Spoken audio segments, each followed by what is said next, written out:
네, 사람들은 이런 질문을 인생에서 합니다. 왜 인간이 왜 사는가? 어떻게 이 인생을 살아야 하는가? 또 요즘 세상에는 무엇이 내가 어떻게 어떤 것을 하는 것이 옳은가? 내 삶의 의미는 무엇인가? 어떻게 우리는 행복할 수 있을까? 이것을 답하기 위해서 사람들은 성공과 부와 명예, 관계 그런 것들을 통해서 답을 얻으려고 합니다. 하지만 그런 것들을 부와 명예 그런 것들을 채우면 채울수록 그 욕심은 끝이 없고 허무할 때가 많습니다. 현대는 분명히 과거보다 더 잘 먹고 잘 살지만 자살률, 우울증, 그런 정신질환이 매번 역대 최고치를 갱신하는 것을 보면 그런 것들이 우리에게 답이 될 수는 없는 것 같습니다. 지금은 이제 돌아가셨지만 예전에 그 CCC 한국 총재였던 김준곤 목사님이 제가 기억으로는 그 목사님이 제가 듣기로는 처음 이렇게 말씀을 하시고 한참 동안 우리 한국 사람들이 구호처럼 외쳤던 신앙 고백이 있었습니다. 인도자가 어떤 질문을 하든지 예수 그리스도라고 그렇게 대답을 하는 것입니다. 당신은 왜 삽니까? 그러면 손을 이렇게 들고 예수 그리스도라고 대답을 하고 당신은 왜 돈을 법니까? 예수 그리스도. 계속 예수 그리스도라고 대답을 하는 겁니다. 관계와 갈등의 외로움을 어떻게 해결할 수 있습니까? 예수 그리스도. 이곳에 왜 왔습니까? 예수 그리스도. 계속 예수 그리스도로 대답을 하는 것입니다. 그것을 백문일답이라고 해서 모든 질문의 답이 예수 그리스도인 것입니다. 저는 처음에 이 말이 나왔을 때 그렇게 나도 똑같이 그렇게 외쳐야 좀 믿음이 있는 사람인 것 같아서 백문일답을 할 때 크게 저도 외치긴 했었는데 속으로는 좀 억지스러운 거 아닌가? 라는 그런 생각도 하곤 했었습니다. 그런데 이 사도 요한이 요한복음에서 말하고 있는 것이 바로 백문일답입니다. 어떤 사건이 있든지 또 누가 어떤 인물이 나오든지 사도 요한은 계속 예수 그리스도라고 대답하고 있는 것입니다. 오늘 사도 요한은 또 무엇에 대해서 예수 그리스도라고 대답하고 있는 것일까요? 믿지 않는 사람들은 이런 말을 합니다. 제 주위에도 그런 말을 하는 사람들이 되게 많은데 야, 네가 하나님을 봤냐? 하나님을 보지도 못했으면서 어떻게 하나님을 믿냐? 또 어떤 사람들은 야, 나한테 하나님을 보여봐라. 그러면 내가 믿겠다. 내가 하나님을 보면 내가 믿겠다. 이런 말을 합니다. 하지만 하나님을 직접 본다고 해서 믿음이 생기는 것은 아닙니다. 사단과 아담은 하나님을 직접 대면했었지만 타락한 걸 보면 그것을 알 수가 있습니다. 또 복음서에서도 선지자의 말을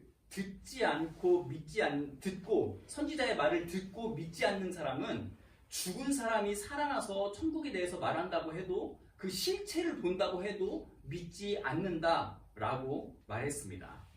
그런데도 사람들은 하나님을 직접 보면 믿음이 생길 것이라고 생각하기도 합니다.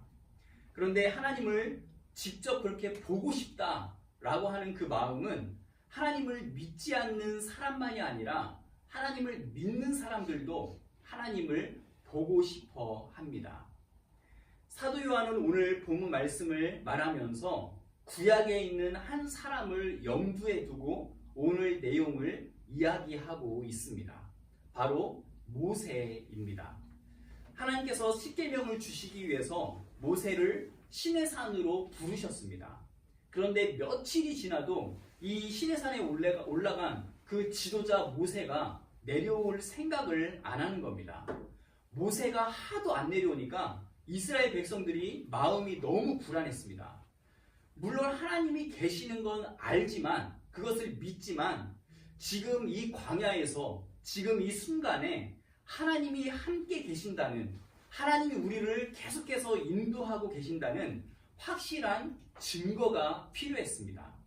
그래서 이스라엘 백성들은 그들의 눈에 보이는 금송아지를 만들어서 이게 하나님이다 라고 하면서 그 금송아지에 절하고 금송아지를 섬겼습니다.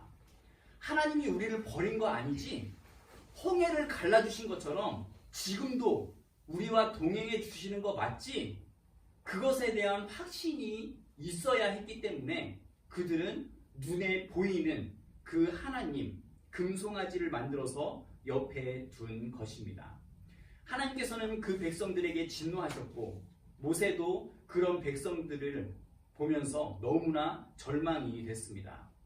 내가 이런 백성들을 정말 그 약속의 땅까지 인도할 수 있을까? 이런 죄인들에게 하나님께서 계속 함께 하실 것인가? 너무 실망이 되고 좌절이 되었습니다. 하나님께서 여전히 이 백성들과 함께 하실 것이라는 그런 자신도 없었습니다. 그러면서 모세가 하나님께 용서와 하나님의 임재를 구하면서 했던 말이 주의 영광을 내게 보이소서라는 말이었습니다. 주님의 영광을 내게 보이소서. 내가 주님의 영광을 볼 수 있도록 임재하여 주십시오. 실제로 하나님께서 내 눈에 보이게 임재하여 주십시오 라는 말입니다. 이 말은 하나님, 제가 절망이 되고 낙심이 되는데 이런 상황에서 제발 좀 하나님을 보여주십시오. 하나님께서 우리를 버리지 않으실 거라는 그런 확실한 증거를 하나님께서 내 눈에 보이심으로 그것을 확인시켜 주십시오 라는 말입니다. 이스라엘 백성이 하나님을 보고 싶어서 금송아지를 하나님이라고 만든 것처럼 또 모세가 그 백성들과 동행하시는 그 확실한 징표로 간구했던 것처럼 믿기 위해서 하나님을 보고 싶은 그런 것이 아니라 죄 때문에, 어려운 일 때문에, 고난 때문에, 그런 것 때문에 왠지 하나님께서 함께 해주시지 않으실 것만 같아서 하나님께서 여전히 사랑하시고 여전히 동행하신다는 증거로 하나님의 임재를 보여달라는 그런 요청입니다. 하나님께서는 그 모세의 요청대로 하나님의 영광을 보이셨지만 부분적으로만 보이셨습니다. 하나님께서는 모세에게 네가 내 얼굴은 보지 못하리라 라고 말씀하셨습니다.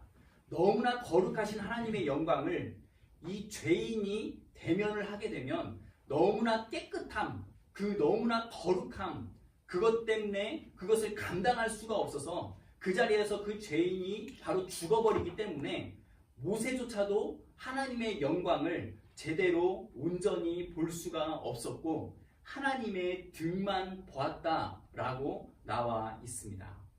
그렇지만 하나님께서는 그 구름 가운데서 강림하셔서 확실하게 모세에게 나타나셨고 또 모세에게 여호와 당신의 이름을 모세에게 선포하셨습니다. 이렇게 선포하셨습니다. 여호와라 여호와라 자비롭고 은혜롭고 노하기를 더디하고 인자와 진실이 많은 하나님이라. 용서의 하나님이고 인내의 하나님이라고 선포하셨습니다. 모세가 너무나 답답하고 절망이 되고 불안하고 두려워서 하나님을 보여달라고 주님의 영광을 보여주시라고 했던 그 간구, 이 간구를 사도 요한이 오늘 말씀에서 인용하고 있는 겁니다.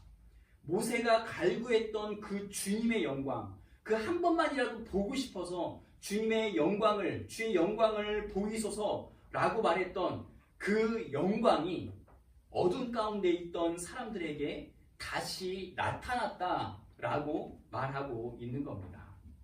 모세에게 보여주신 용서와 인내, 그 자비, 그것의 완성, 모세와 그 백성에게 보여주신 신실하심의 그 절정이 아버지의 독생자의 영광이라고 사도 요한은 말하는 것입니다. 쉽게 말하면 주님의 영광이 그 구약에서 말했던 주님의 영광, 그 영광이 나타난 실체가 바로 예수 그리스도입니다. 하나님을 보여달라고 갈구했던 그 사람들에게 보여주신 확실한 증거가 바로 예수 그리스도입니다. 그렇다면 오늘 말씀을 이렇게 정리할 수 있습니다. 사도 요한이 요한복음을 썼고 그 요한복음을 받아서 그것을 읽어야 했던, 그것을 알아야 했던 사람들은 당시에 여러 가지 문제들을 겪고 있었습니다. 교회 밖으로는 예수님을 믿으면 유대교로부터 출교를 당했는데, 유대인들이 유대교로부터 출교를 당하는 것은 그냥 단순히 종교가 바뀌는 그런 문제가 아니었습니다.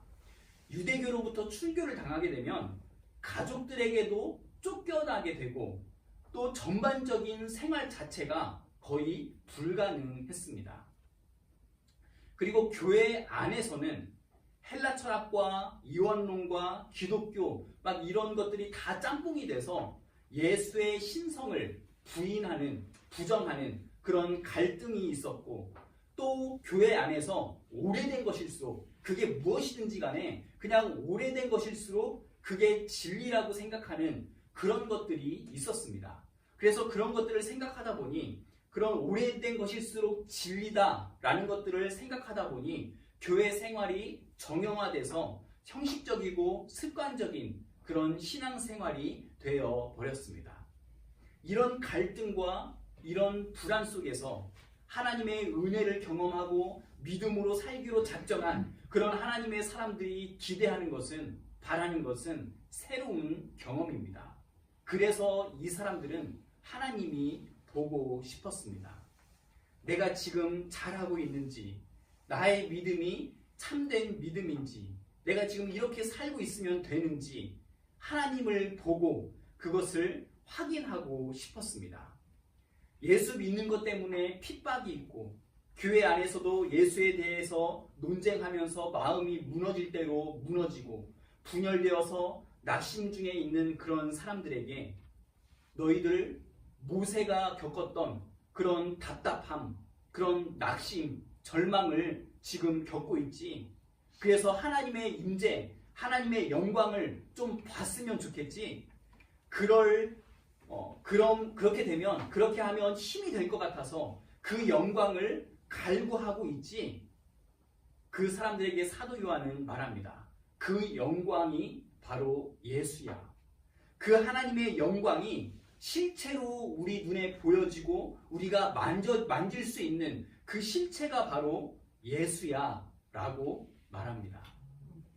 그러니까 구약에서 하나님께서 하나님 당신을 보이시면서 말씀하셨던, 모세가 온전히 볼 수는 없었지만 하나님이신 것을 경험할 수 있었던 그 성품, 그 하나님이 구체적으로 인간의 눈에 보여진 것이 바로 예수 그리스도인 것입니다.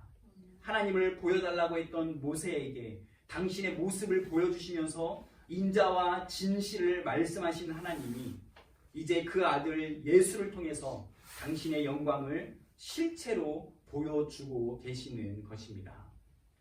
우리도 하나님을 보고 싶을 때가 있습니다. 하나님을 보여주면 내가 하나님을 믿겠다가 아니라, 하나님이 계시다는 건 분명히 알겠는데, 그건 믿겠는데, 내 상황이 너무 좌절이 되고 너무 낙심이 될 때, 내 뜻대로 되는 일이 하나도 없어서 정말 절망 중에 있을 때, 제발 하나님 어디에 계시는 겁니까? 저와 함께 계시는 거 맞나요? 여기 계시는 거 맞나요? 어디 계십니까? 하나님의 그 임재를 느끼고 싶어서 주의 영광을 내게 보여주시라고 떼쓰며 말할 때가 있습니다. 그런 사람들에게 말할 수 있는 대답은 예수입니다. 예수님만 바라봅시다 라는 말입니다. 정말 삶이 너무나 힘들고 지쳐서 절망과 두려움이 엄습해서 건강이 좋지 않고 사업이 너무 힘들어서 사람들과의 관계가 너무 힘들어서 하나님을 좀 보여주세요 라고 하는 그런 사람들에게 저도 실질적인 어떤 대답, 실질적인 정답을 주고 싶습니다. 그런 사람들에게 예수님 뿐입니다. 예수님이 정답입니다. 라고 말하면 좀 추상적인 것 같고 형식적인 것 같아서 그렇게 말하는 저도 미안한 마음도 들고 솔직히 자신도 없어집니다. 너무 이론적이고 현실감 없는 그런 대답인 것 같아서 속상하기도 합니다.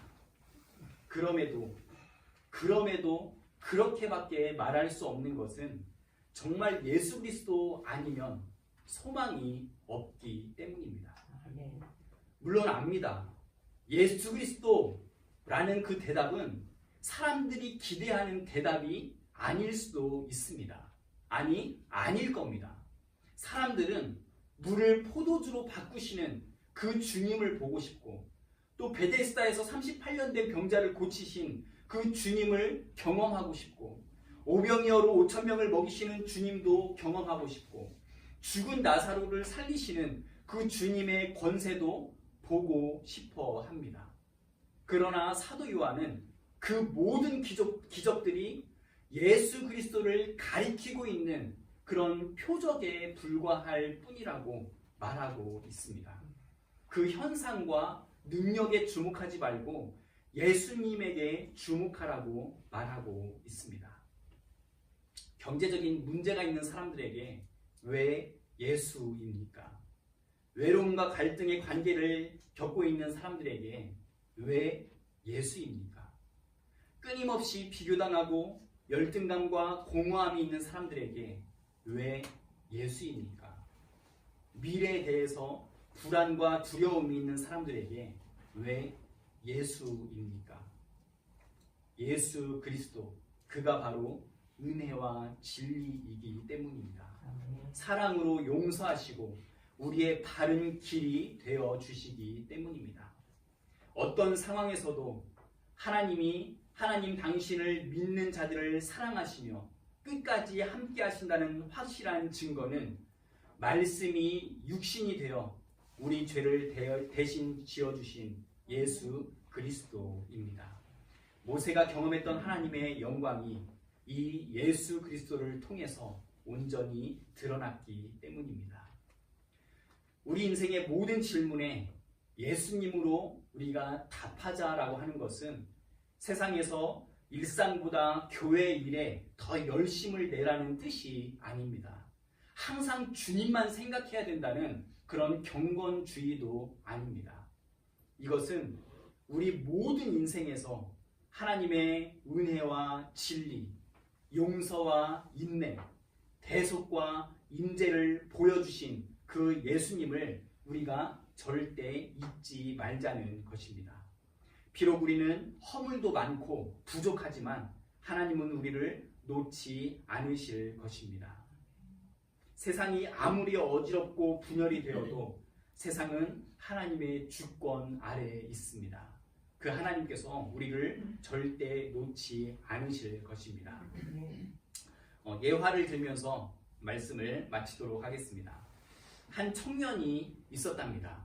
그 청년은 가난한 가정에서 태어나서 어릴 때부터 생계를 위해서 일해야 했습니다. 겨우겨우 대학에 입학했지만 학비와 생활비를 벌기 위해서 아르바이트를 끊임없이 여러 개를 하면서 하루하루를 버텨냈습니다. 그렇게 어렵게 졸업은 했지만 취업도 쉽지가 않았습니다. 면접에서 계속 떨어지면서 빚은 쌓여가고 점점 더 깊은 절망에 빠졌습니다. 하루는 그렇게 무너진 마음으로 교회에 갔습니다. 그 교회에서 예배 중에 목사님이 오늘 말씀 14절 말씀을 전했습니다. 나의 인생 문제를 해결할 수 있는 분은 오직 예수 그리스도입니다. 라는 설교를 했는데 이 말씀을 듣고 청년은 그것이 위로가 돼서 울면서 기도하기 시작했습니다. 주님, 제 힘으로는 저에게 끊임없이 있는 이 고난을 감당할 수 없습니다. 이제 주님께 모든 걸 맡깁니다. 저를 이끌어 주세요. 그날 이후로 이 청년이 취업도 잘 되고 성공해서 잘 먹고 잘 살았다라고 하면 저는 이 예화를 가져오지 않았을 것입니다. 그날 이후로 그렇게 그 청년이 기도하면서 은혜 받은 이유로 이 청년의 삶은 그대로였습니다. 상황이 전혀 나아지지 않았습니다. 하지만 기도하면서 하나님의 뜻을 구하고 하나님께 의지하자 그의 마음에 놀라운 평안이 찾아왔다고 합니다. 절망했던 상황에서도 다시 일어설 용기를 얻었다고 합니다. 그 청년은 그 후로도 많은 어려움들이 있었지만 그는 주님을 붙들고 나아갔다는 그런 예화입니다. 예수님은 고난을 없애는 분이 아니라 그 고난을 이겨낼 힘과 은혜를 주시는 분이십니다. 예수님을 우리가 바라본다라고 하는 것은 모든 우리 인생의 질문에 우리가 예수 그리스도로 대답한다고 하는 것은 넘어지지 않는 그런 것이 아니라 넘어져도 우리가 다시 한번 일어날 수 있는 그런 힘을 얻는 것입니다. 우리의 모든 상황 속에서 우리의 모든 인생의 질문 속에서 예수님을 바라보는 그런 우리 대학로교회 성도님들 되시기를 간절히 바랍니다.